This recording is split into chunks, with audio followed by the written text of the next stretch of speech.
Hello, everyone, and welcome to our virtual local author day with authors David Reed and Lynn Nelson Benedek. We're so happy to have them both here. They have some special ties to Pasadena, so it's always nice to have local authors present their books with us. If you're interested in buying tonight's featured books, just click on the green purchase button directly below the viewer's screen. It'll take you to our website where you can complete your purchase.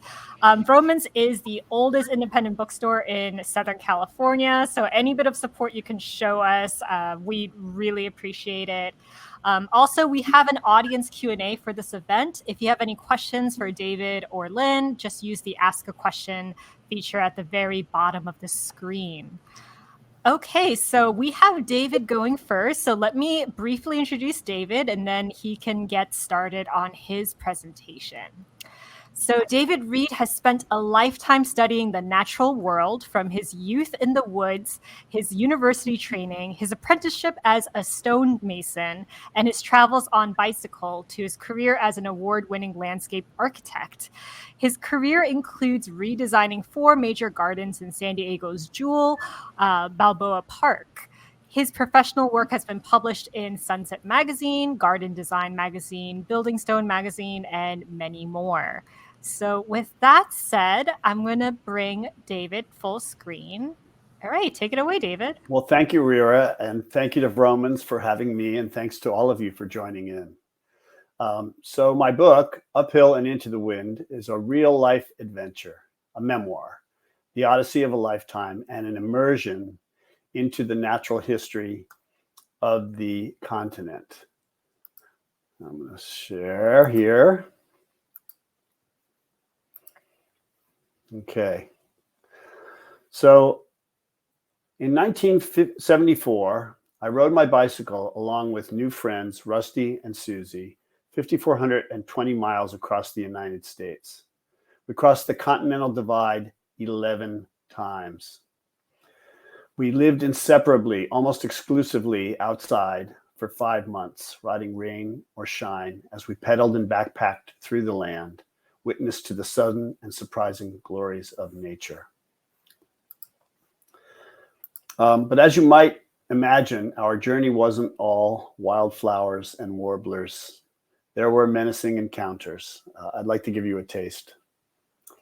As we're rounding a long hilltop on the highway, there's a large Doberman pinscher chained up to our right, perhaps 70 yards from the road, who goes absolutely berserk at the sight of us, barking and straining at his steel tether.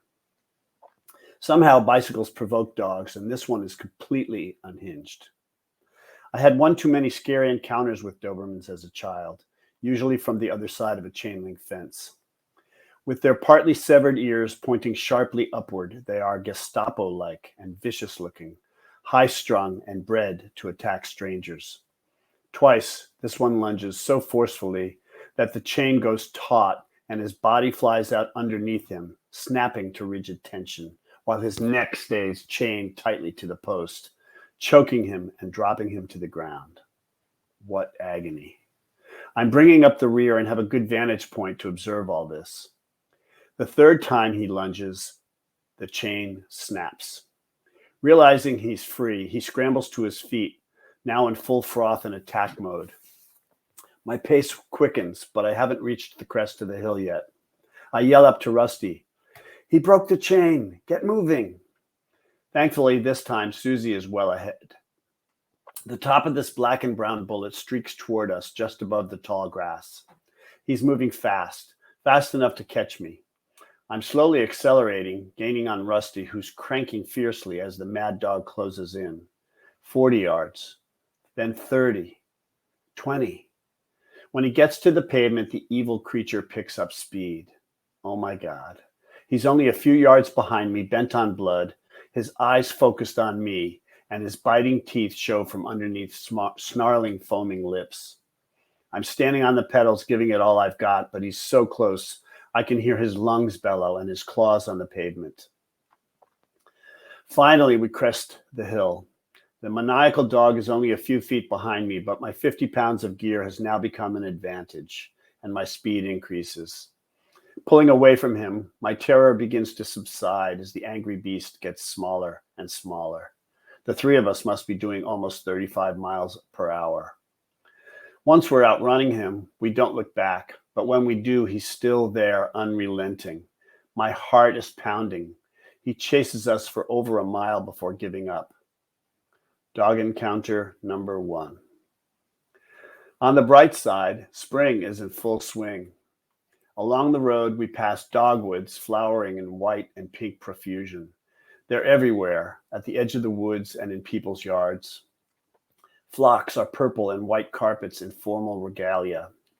The bulbs, tulips, hyacinths, and daffodils, the big yellow King Alfred types, and the small, highly fragrant paper whites, have awakened from their long winter slumber and glory our day with brilliant colors and sweet perfume. So soon after opening, the cherry blossoms have laid a blanket of delicate pink petals before us. Every breeze sends a new ripple of tinted snow fluttering to the ground, nothing less than an ephemeral prayer laid at the feet of the Earth Mother. Crabapple buds, pink and red, are only starting. They'll let dance to a later ritual. Brilliant red cardinals glide in pairs over the road in undulating flight, all a courtin'. Their song is as resonant as a water whistle. Pepito, Pepito, Pedro, Pedro, Pedro. Okay, I have to stop the share here now. Oh. Okay, I need a little help to stop the share. It's not sharing on screen right now. Okay. Was it sharing before? While you were just talking right now, no, it was not. No. Okay, you're right. Okay, good, thanks. Okay, thanks. Sorry, everyone. So how did I get this idea to travel on a bicycle? In May of 1973, National Geographic published an article about 4 bikepackers who traveled from Anchorage, Alaska to Missoula, Montana. What a great idea. Bicycling gets you there. You can go anywhere you want. I could do this, but I shouldn't do it alone. It was probably better to have a companion. That's when I met Rusty and Susie. My friends told me about a like-minded guy, a couple of years younger, but also into hiking, biking, nature, and metaphysics. They said, "You've got to meet Rusty. He's just like you." My roommate Henry arranged a chance encounter with Rusty Bird. We hit it off, but he didn't agree to come on the trip right away. A couple of weeks later, we were at this church potluck, one of those spiritual hippie get-togethers with holding hands, metaphysical blessings, chanting Aum, breaking bread. And this young girl was sitting across the table from me at the potluck. She was my baby sister's age, and when she heard me talking about the bicycle trip, she said, "Wow, I'd really like to do that." Now, I have no idea what urged me to say, "Come on along if you want," but I did. I didn't think about it. I was just living in the moment. I didn't know anything about Susie. I quickly found out she didn't know how to ride a 10-speed. She was only 19 and had never been away from home before. When I told Rusty, he was considerably less sanguine about my having invited her. But I talked him into giving her a chance, and we're so glad we did. Okay. On to the next slide. So we started in spring. On Skyline Drive in Shenandoah National Park, the trees were just beginning to leaf out. The mountaintops were still in their winter sleep. By the time we left 2 weeks later, the forests were in full leaf, a riot of greens, filled with the vibrant songs of warblers whose melodic trills echoed through the deep folds in the mountains. This is my hand-drawn map of Skyline Drive. You can see the black line here indicates a 105-mile-long crinkled worm of a road that dips, curls, jogs, and zigzags along the ridgelines of the Shenandoah. You need to put Appalachian Spring on your bucket list. Another surprise, one of the most wonderful places I have ever been and traveled through, was Kansas. We rode through Kansas when the wheat was turning from green to gold, a color that defies adequate description. It is like mixing emeralds with gold leaf in miniature, a pigment of the most celestial kind. I'm going to tell you a little bit about Kansas. An almost imperceptible grade uphill for a mile ends on a rounded top where I wait for Susie. The views are spectacular. From the top of this hill, I can pick out the tops of all the other hills. Green wheat fields, not quite as patches of farmland, more like the tops of some gigantic, tufted aventurine sofa cushion.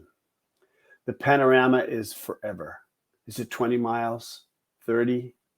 As a gust of wind laden with the scent of grain reaches me, I realize the view isn't the only treasure here. I had seen the wind before, but never like this. It swirls in circular patterns over that hill, skips the vale below, and chatters up the nearby slope with a swarm of little ripples, fingers that tickle the earth's back. It is the outstretched hand of God caressing the land. Here he comes, flattening the wheat in front of me as the grainy, honeyed blast hits my face. Susie catches up to me, breathing full from the ascent, her cheeks flushed. Just watch for a while, I say, captivated by the scene. It's a constant stream of air fresh from the northwest, heavy with moisture, warm with sunlight. We stare in wordless wonder for several minutes as it plays upon the fields. Every hilltop must be this wonderful, so we stop at all of them. At one point, we lay on our backs to enjoy the symphony of clouds as they pass overhead. This is such splendid cloud-watching country. One could spend days just admiring the sky above and the moving wheat fields below.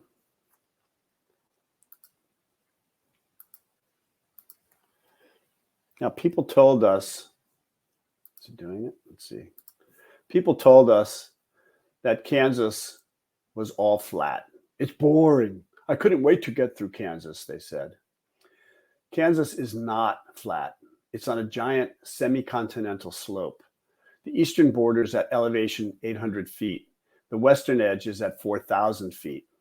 That's 3,200 feet in 400 miles, or 3/16 of an inch in a 10-foot slope.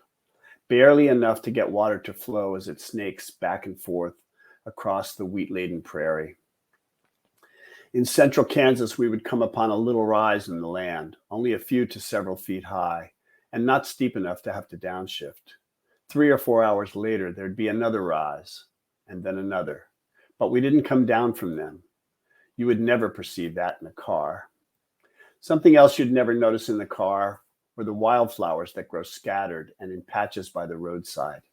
Indigo vetches and penstemon, lemon yellow primrose, black-eyed Susans and sunflowers, red Indian paintbrush, wild pink prairie rose, and purple cone flowers with their hanging petals and umber orange centers, bulging and pregnant on top. And of course, the sunsets. Then we got to the big stuff, the Rockies. Denver's a mile high. Estes Park is 7,500 feet. Our campground in Rocky Mountain National Park was over 8,000. We backpacked from there.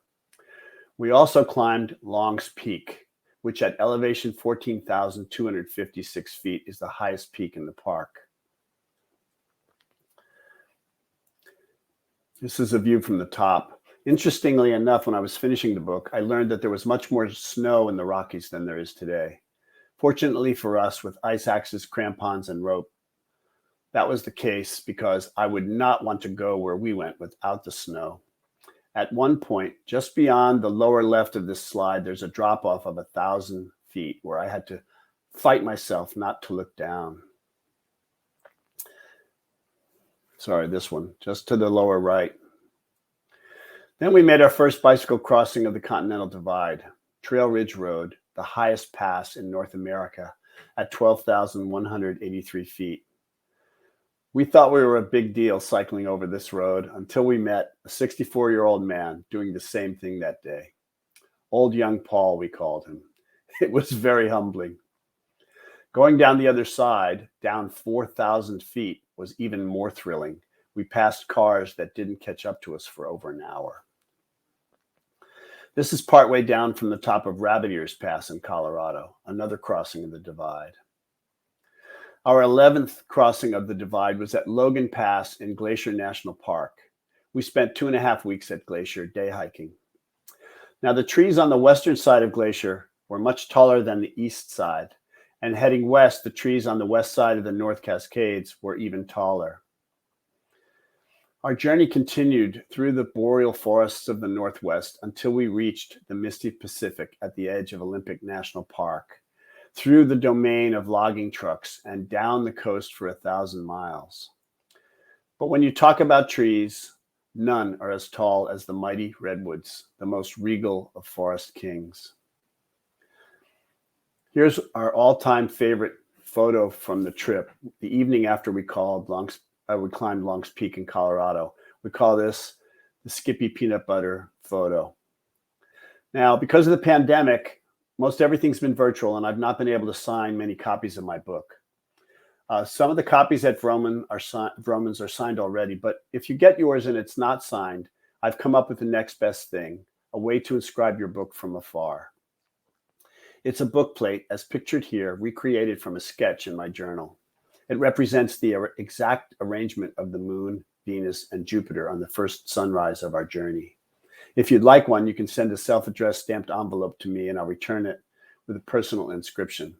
For my address, you can message me on Instagram.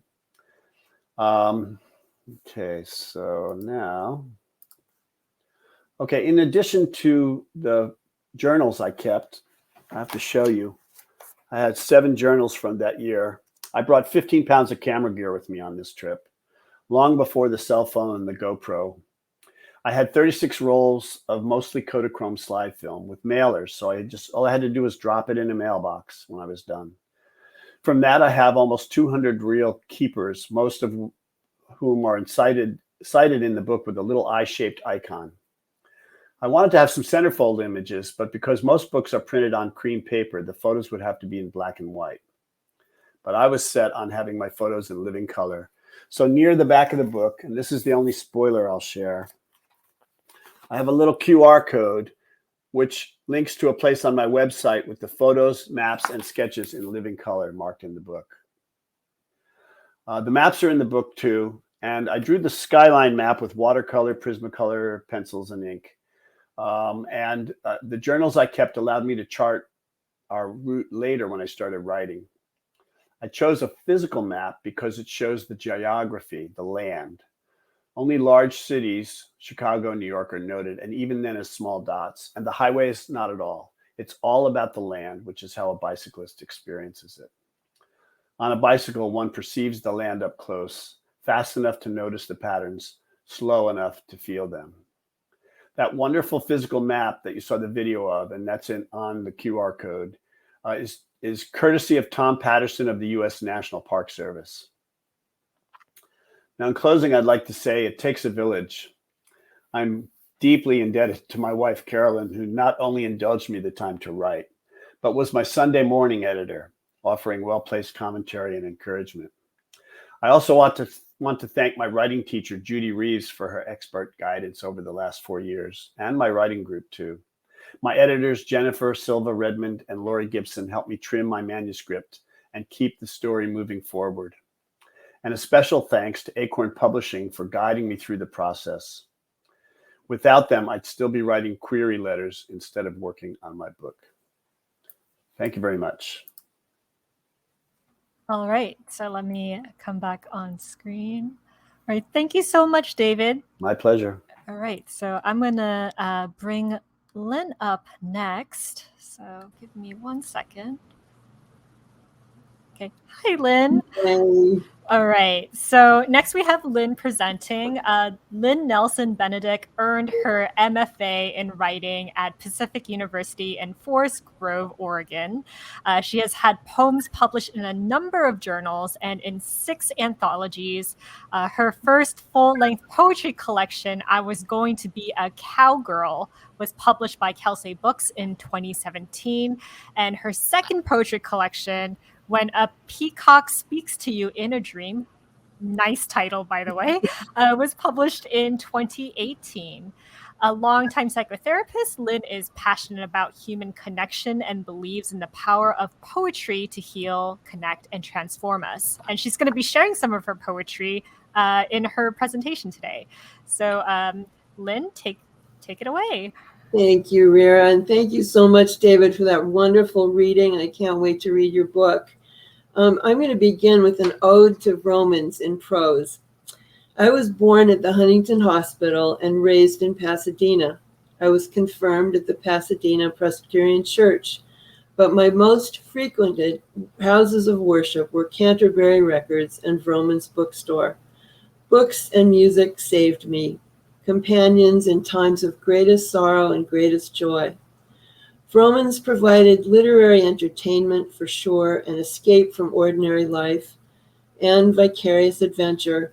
Vroman's was one of my important teachers. It was the source: Alice in Wonderland, Huck Finn, Sense and Sensibility, The Call of the Wild, Lady Chatterley's Lover, the complete works of Ralph Waldo Emerson, every last volume of the Diaries of an Ice Nin, The Joy of Cooking, The Joy of Sex, and the Holy Bible. I would go so far as to say that Vroman's was my first therapist. Books offered guidance, hope, solace, and help with difficult feelings. Bibliotherapy. You could find answers or at least opinions about anything. How to survive the loss of the love. How to be your own best friend. On death and dying. We didn't talk much about feelings in those days, but I could and did read about anything and everything in the stacks and aisles of our neighborhood bookstore. One day I picked out a book called Are You Considering Psychoanalysis? I took the book to the upstairs checkout. The very reserved cashier, who had worked there forever, typed the numbers into the register, and I heard her say under her breath, "Such wisdom God gives us." I took it to be a blessing in a time of difficulty. I moved away from Pasadena in 1974, and my husband and I lived on the other side of LA for close to 5 decades. To our great surprise, we're back. Everywhere I go, everything I see sparks a memory. I'm thinking of calling my next book, Maybe You Can Go Home Again. And Stanley Kunitz said, poetry is the medium of choice for giving our most hidden self a voice, the voice behind the mask that all of us wear. Poetry says you are not alone in the world. All your fears, anxieties, hopes, despairs are the common property of the race. In a way, poetry is the most private of all the arts, and yet it is public too, a form of social bonding. It gains its power from the chaos at its source, the untold secrets of the self. The power is in the mystery of the word. And this first poem begins with an epigraph by Annie Oakley. I'm just going to take a sip of water.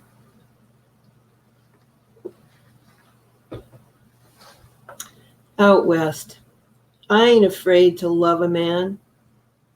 I was going to be a cowgirl when I grew up, or a dance hall girl. Either way, I liked the outfits, crimson satin and petticoats or fringed rawhide skirts. Last summer at the museum in Cody, Wyoming, I learned that Annie Oakley, peerless lady wingshot of the Congress Rough Riders of the world, of the high boots and the sharpshooting medals pinned across her chest, was not only the darling of Buffalo Bill's Wild West show, but in the good graces, too, of dignified Sitting Bull, who called her not Little Miss Sure Shot, a mistranslation from Lakota, but little person who does good things. Here's what they say: shoot straight, speak the truth, give more than you get, forgive more than you're forgiven. The snow took her dad. Her mother sent her to the poor farm where she was mistreated and overworked, where the devils threw her out in the cold, where the snow could have taken her too. When her mother brought her home at last, Annie shot birds, stacked them in a basket for market, so good at shooting she paid off the family farm. At 15, she beat Frank Butler in a shoot-off, shot down bird after bird. He couldn't resist a girl with a gun. He courted her so sweet, the nightmares went away. I ain't afraid to love a man, she'd say. I, too, can hold my own, learned the hard way, was saved by a good man's love. When I stood in that saloon where Butch Cassidy holed up after robbing a train, where whiskey burnt the back of his throat and brightened his gullet like molten amber, when I saw my reflection in the carved mahogany mirror behind the bar, I saw what I was made of. I have tried to hit the marks. I have tried to be good. I have gentled considerable demons of my own.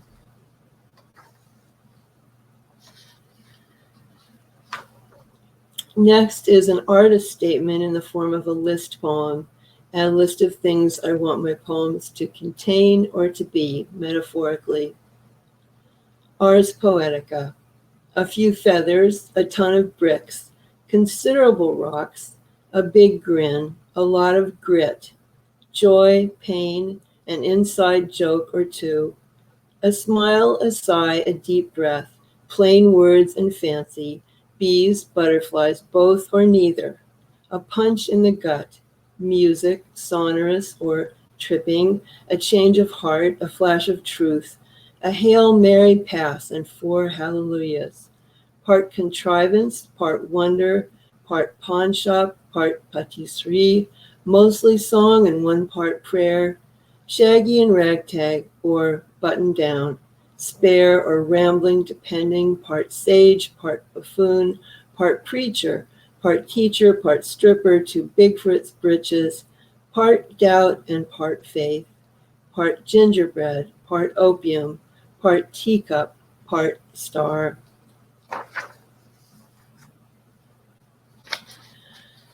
Mary Oliver said, to live in this world, you must be able to do 3 things: to love what is mortal, to hold it against your bones, knowing your own life depends on it, and when the time comes to let it go, to let it go.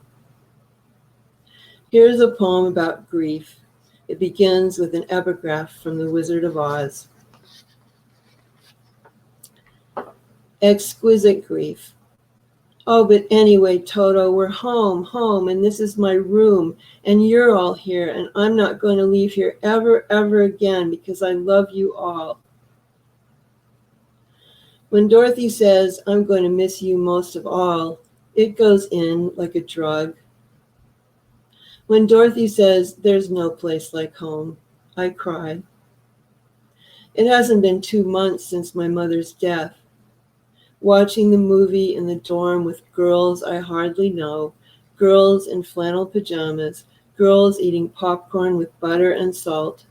Most nights I'm out with a boy, wrestling grief to the ground, drinking myself blind. My family saw it in a theater the night before I was born. My mother, father, sister, and brother took it in full strength as the brain chemicals passed from my mother's bloodstream to my own. How it assaults us when we're least prepared, that invisible slayer which casts us onto the jagged shores of our forsaken selves and brings us home at last.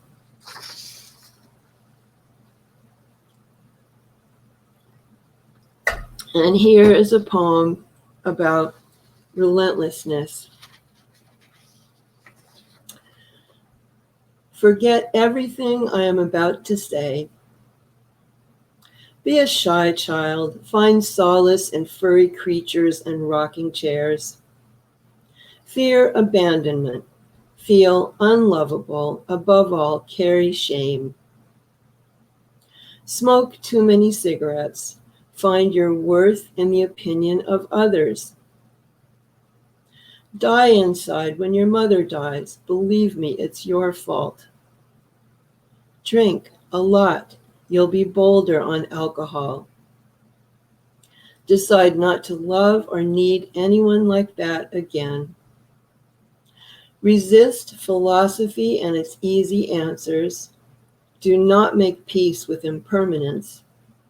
Drive too fast on mountain roads, coast downhill with the engine off, and rely heavily on the brakes. Laugh when others say all you ever wanted was to love. Ignore random signs from the universe.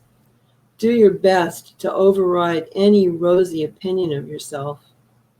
Try not to watch the geese glide effortlessly across the surface of the pond.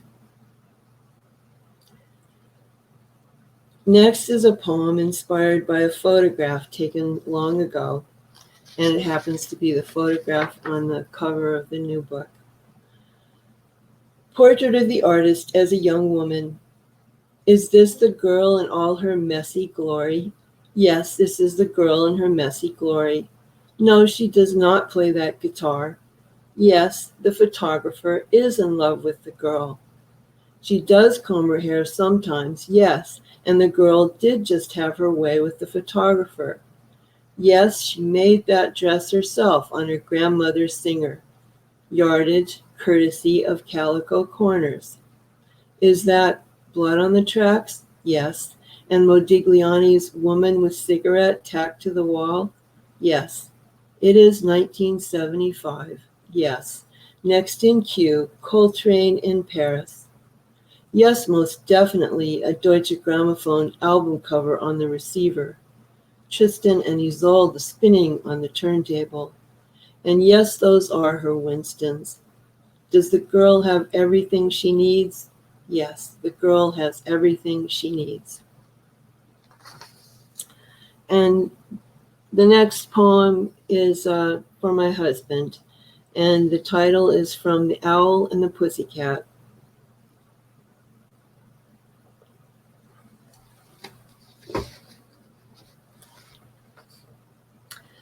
Oh, let us be married, too long we have tarried, but what shall we do for a ring?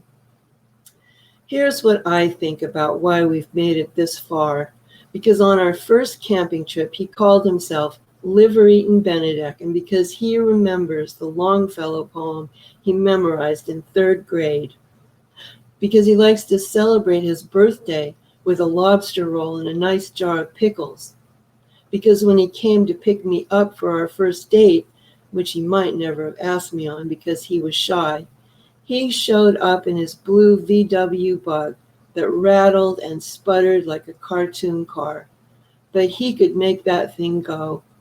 And he's not afraid to get his hands dirty. Our son takes after him, can pick up a lizard, no problem, or a frog, bare hands, and thinks snakes are cute. Because he told me when he met me that I reminded him of someone he'd known in Paris, and I didn't take it the wrong way. And because when he described a certain woman, he said, she's a cross between Natalie Wood and Pippi Longstocking. Because he learned to cook from his mom and actually likes it, and because every night when I call him from the other room to say I'm ready for bed, he says, did you call me? Like we've never had the conversation before. And he knows how to fix things, even electrical things. And when I told our guests he'd won honorable mention in the flower arranging contest as a kid, he said, I don't like to brag. And how he talks with his hands and makes up stories about anyone and anything and can get lost in any magazine at the doctor's office. And because he doesn't have a particular type, but is open to all different shapes and sizes. And because when we went to see a Marx Brothers movie early on, Animal Crackers, he laughed like a bellows, and I did a double take and thought he was joking until I realized that was his sincerest laugh. And when I failed my qualifying exams, he spent his last paycheck on a weekend in Ojai to make me feel better. And he grew a beard and read Think and Grow Rich by Napoleon Hill because he wanted to provide for us. And after the first time we slept together, he asked, where'd you learn to move like that? And he came back one day from his new day job driving for Red Top Cab Company and took me to the Sidewalk Cafe in Venice and asked, "Will you marry me, my peach?" And here's a poem for our son, Bumblebee. We climb the path to the horses, my baby on my hip, the ancient one, my father-in-law, and me, and visit the fine brown mare in the stable. She bobs her head in greeting, and as we move in close, nuzzles the baby's tummy. The baby smiles at me, pure delight. Mere mention of the big black bumblebee we saw on the way down, or the way I jumped back and squealed with surprise, sends us into giggles.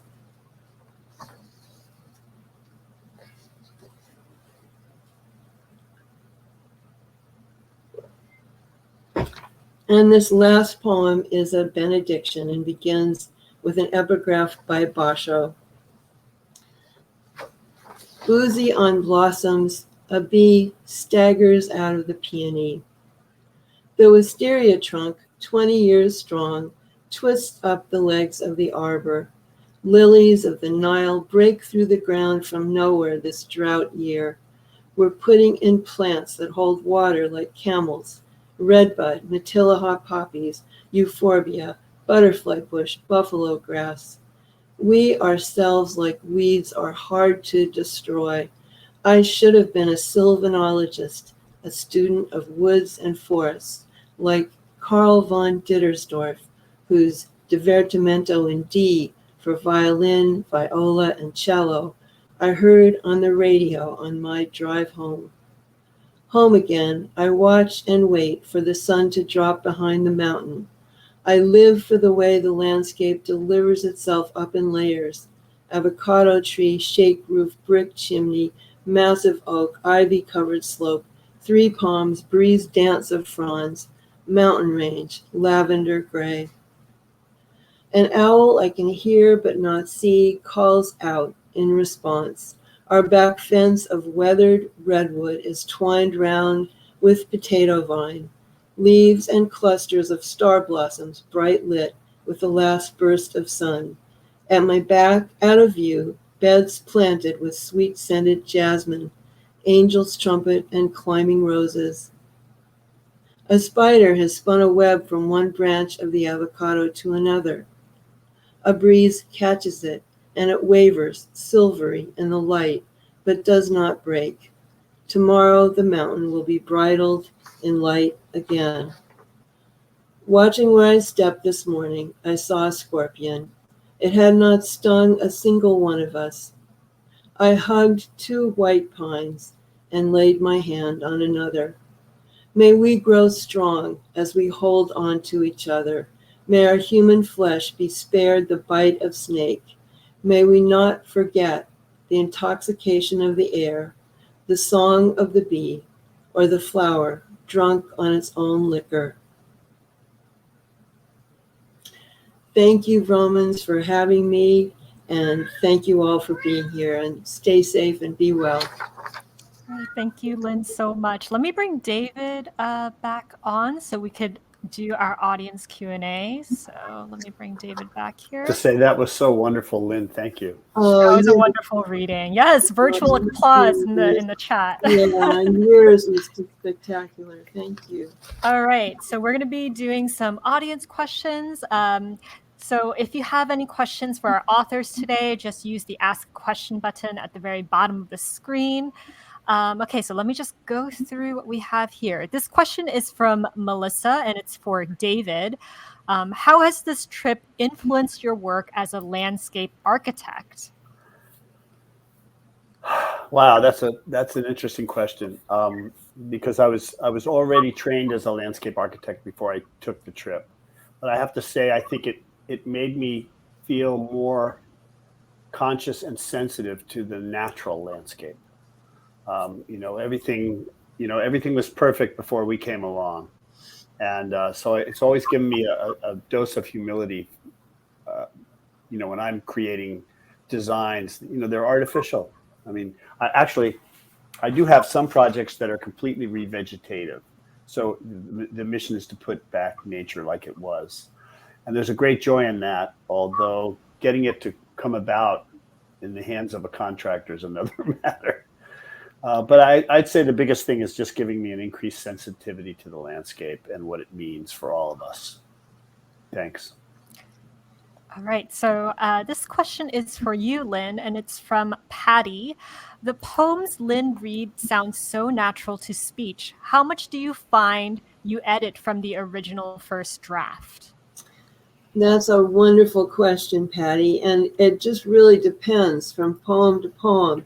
Some poems will just come like, a couple lines will come and they'll just be too good to forget. So I'll scribble them down and then the poem kind of comes together in lines. But more often than not, it's not that way for me. It's more like begins with a lot of notes and free writes and phrases, and maybe I'll think of some rhyming words, and then I really put it together. It takes quite a bit. Actually, it sounds like it maybe doesn't, but more often than not, it takes a while. I think we have time for a few more questions. So for those of you who are watching, send us your last minute questions. This is just a general question. What was the most challenging and the most joyful parts of writing your books? And David, if you want to go first. Sure.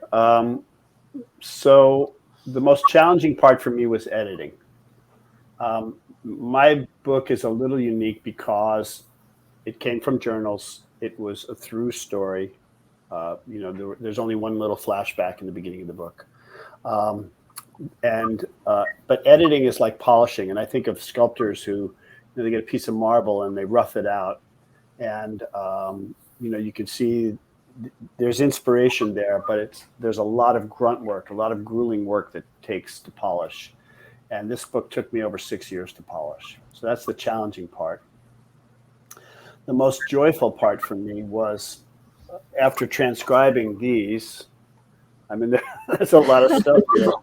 I got an opportunity to relive this amazing adventure, and also relive it with my two bike mates, Rusty and Susie. And it was just such a wonderful experience. So that's my answer. And my answer, it's hard to think of anything that was really hard, like I didn't want to do it, because I just love the whole process. I honestly do. It's like I came to poetry so late in my life that every bit of it is just pretty much a pleasure. And I was going to say that it always takes some effort and time to figure out how to place the poems.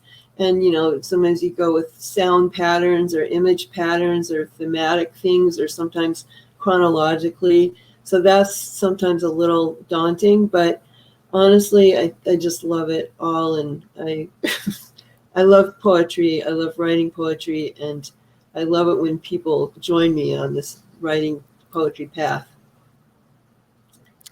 All right. So this question is from Judy, and it's for you, Lynn. How do you select poems for the books? How do I select poems? Well,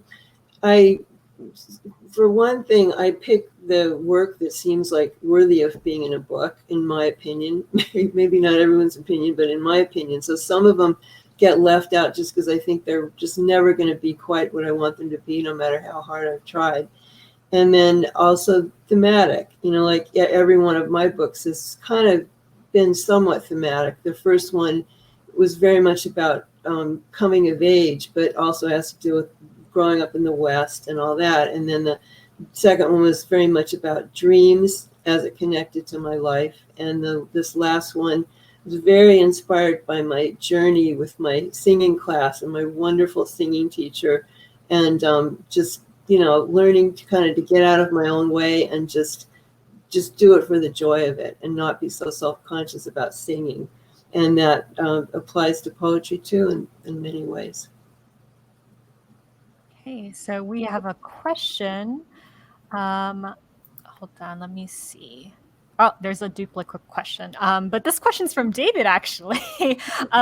Lynn, do you have a set routine where you write where you write how you write? Any secrets? And I'm going to direct that question to you as well, David. If you guys can both talk about your process. I was going to do the same. I was going to say, may I ask David the same?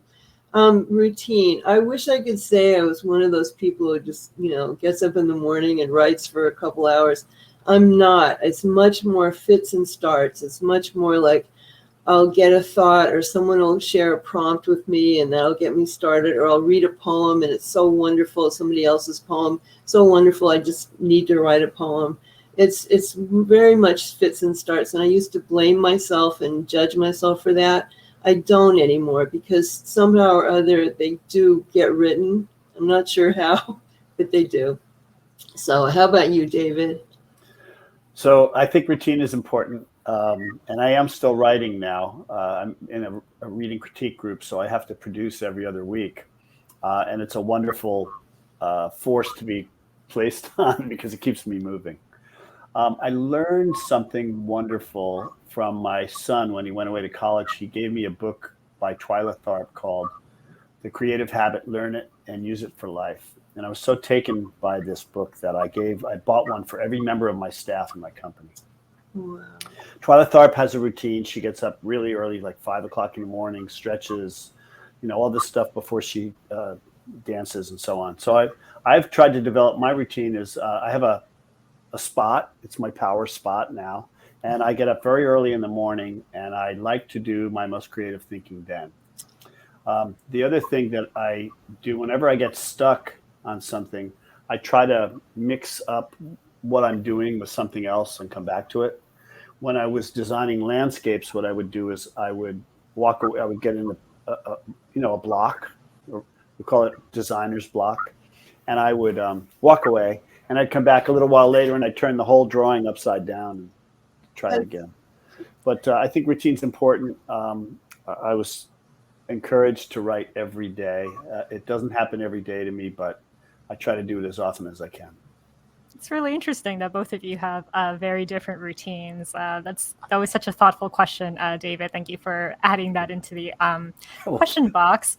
I guess that's all the audience questions that we have, but I'll close it with questions of my own if you guys don't mind. Okay, so a question for you, David, is do you have any traveling tips for newbies out there who have never gone on cycling trips or even cross-country trips? And for Lynn, since you're so great with reading poetry out loud, do you have any tips for poets out there who are kind of scared to read their poems and share it with the world? So, David, if you can go first. Okay, traveling tips for newbies. Well, for one, if you're going to take a bicycle, be prepared. Read up on it, study up on it, and start small. The roads are more crowded now. They're, depends on where you go. There are large areas now where you can ride without cars. There's Rails to Trails Conservancy in different parts of the country. But if you're traveling in a car, again, I think you just want to be prepared and think ahead. In our Bike Odyssey, all we concerned ourselves with was the national parks. And if you said to me, I have 3 weeks to see the United States, what do I see? I would say, visit the national parks. They're the great temples of our land.